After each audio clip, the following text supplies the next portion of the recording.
Hi friends, నాకు నవ్వొచ్చే విషయం ఏంటో తెలుసా? ఈరోజు మేము లాస్ట్ మండే ఊరు వెళ్దామని ప్లాన్ చేసుకున్నాం అనంతపురికి. నిన్న సాటర్డే వెంకటేశ్వర స్వామి గుడికి వెళ్ళాము. గుడికి వెళ్ళడము 6:30కి వెళ్ళాము. 6:30కి వెళ్ళి అక్కడ పవలింపు సేవ, ప్రసాదాలు, ఇంకా దేవుడిది దర్శనము అంతా అయిపోయేసరికి 9:30 అయిపోయింది. Saturday cancel. ఫ్రైడే అమ్మవారి గుడికి వెళ్ళాము. హోలీ ఫుల్ టైర్డ్ అయిపోయాము. Friday cancel. థర్స్డే సాయిబాబా గుడికి వెళ్ళాము. అక్కడ భోజనాలు అంతా సాయంత్రము.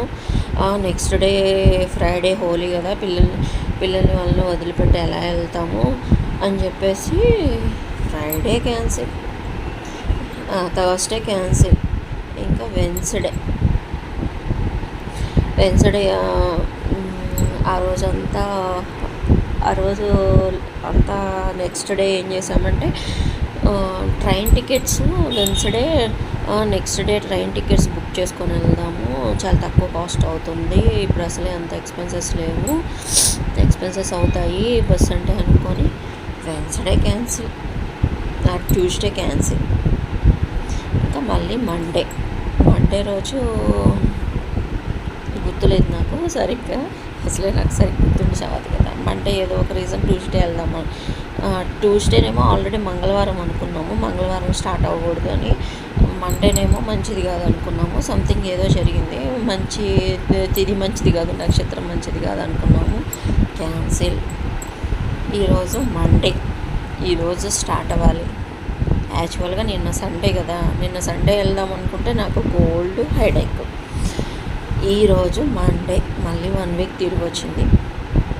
ఈరోజు నాకు కోల్డ్ అని చెప్పి నేను టెంపుల్కి వెళ్ళలేదు. ఈరోజు మండే కదా, శివుడికి చాలా బాగా చేస్తారు అభిషేకము.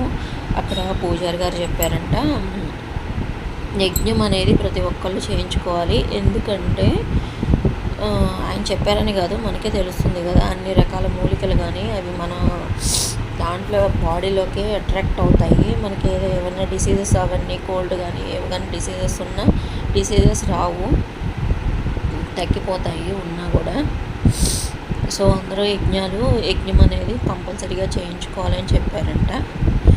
సో నేనైతే మిస్ అయ్యాను, వెళ్ళలేదు.